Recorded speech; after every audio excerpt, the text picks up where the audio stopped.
Blogs भी लिख चुका हूँ मैं, लेकिन मुझे लगता है कि ये पॉइंट अभी अप्रिशिएट नहीं हो रहा है। मतलब मैं ये नहीं कहता कि मेरे बात अप्रिशिएट नहीं हो रही है, मेरा उतना रीच ही नहीं है अभी, बट इवन कहीं भी किसी और मीडिया में या किसी और बिजनेस पब्लिकेशन में, किसी HBR में, मैकेंजी क्वार्टरली, कहीं भी मैंने इस तरह की थिंकिंग देखी नहीं है।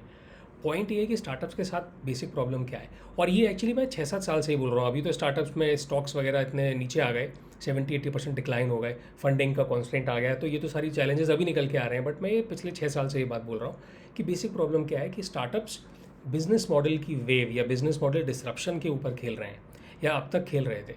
तो उसमें क्या होता है कि एक टेक्नोलॉजी, न्यू टेक्नोलॉजी आती है, जैसे कि GPS टेक्नोलॉजी आई, जिसकी वजह से ऊबर, ओला, लिफ्ट, ये सारी ऐप्स आ गई। तो उस टेक्नोलॉजी की मदद से एक बिज़नेस मॉडल इनेबल हो जाता है, और एक बिज़नेस मॉडल में एक वैल्यू क्रिएशन का एस्पेक्ट आ जाता है। क्योंकि जैसे ऊबर के केस में ही ले लें, कितना अच्छा वैल्यू क्रिएशन हुआ, जो पैसेंजर्स थे और जो टैक्सी ड्राइवर्स थे उनके बीच में डिमांड सप्लाई मैच हो गई, तो कितना अच्छा वैल्यू क्रिएशन हुआ। तो बिज़नेस मॉडल इनोवेशन की वजह से या डिसरप्शन की वजह से वैल्यू क्रिएट होती है, और इसी वजह से बहुत सारी फंडिंग मिली, क्योंकि वो वैल्यू लोगों को दिखती है कि हाँ यार, ये वैल्यू क्रिएट हो रही है, बड़ा यूनिक आइडिया है, तो फंडिंग उसके पीछे भागती है। लेकिन प्रॉब्लम क्या हो जाती है कि वो वैल्यू क्रिएट जो हो रही है बिजनेस मॉडल इनोवेशन या बिजनेस मॉडल डिसरप्शन की वजह से, वो वैल्यू सबके लिए क्रिएट हो रही है। उस टेक्नोलॉजी पे कोई भी लैच ऑन करके अपना स्टार्टअप खोल सकता है, और क्योंकि फंडिंग चेज करने लगती है तो फंडिंग मिलना आसान हो जाती है। और फिर क्या चैलेंज आ जाता है कि सब फिर एक मेट्रिक के पीछे भागते हैं, वो है ग्रोथ। यही गलती हो जाती है कि वो इन्वेस्टर्स जो फंडिंग करने वाले होते हैं वो ग्रोथ को चेज़ करने लगते हैं, और जब आप ग्रोथ को चेज़ करोगे तो क्या चीज़ सेक्रीफाइस हो जाती है? टारगेट सेगमेंट, पोजीशनिंग, स्ट्रैटेजी, ये चीज़ें सेक्रीफाइस हो जाती हैं। अब तक हिस्टोरिकली जो भी अच्छी बिजनेसेस जिन्होंने बहुत ज़्यादा अच्छे सुपर रिटर्न्स दिए हैं, जैसे हम ले लें वॉलमार्ट से लेके एप्पल तक, उनका एक पर्टिकुलर टारगेट सेगमेंट होता है जिसको वो टारगेट करती हैं। तो और उस टारगेट सेगमेंट या उस कॉम्पिटिटिव नीश में उनका एडवांटेज होता है। उनका सारा जो वैल्यू चेन है, उनकी जो सारी स्ट्रैटेजी है, वो उसी सेगमेंट या उस नीश को प्रॉफिटेबली और बेस्ट सर्व करने की कोशिश करती हैं, और यही उनकी एडवांटेज हो जाती है। जैसे अगर एप्पल का प्रीमियम सेगमेंटेशन है, तो एप्पल ने उसी तरह का प्रोडक्ट मैनेजमेंट रखा, उसी तरह के चॉइसेस रखे, उसी तरह का डिस्ट्रीब्यूशन रखा, पूरी वैल्यू चेन इंटीग्रेटेड है around giving a premium experience. Pricing भी वैसी रखी। सैमसंग की उल्टी स्ट्रैटेजी है, सैमसंग ने मास मार्केट में खेला।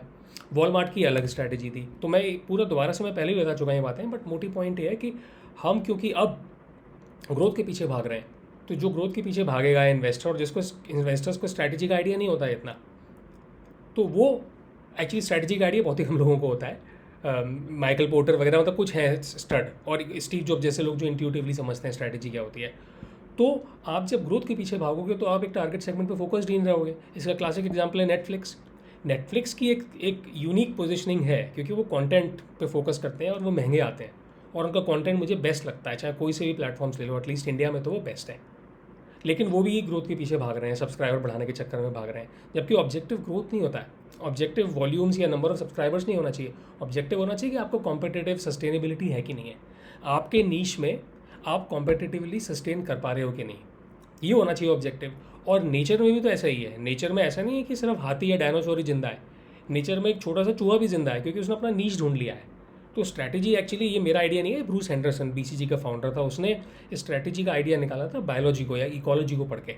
तो ये होती है स्ट्रैटेजी कि आप अपना एक नीश निकालिए, और जहाँ पर आपकी स्ट्रेंथ है और जहाँ पर मार्केट में एक नीश में अपॉर्चुनिटी है, उसके हिसाब से आप अपनी वैल्यू चेन कन्फिगर कीजिए।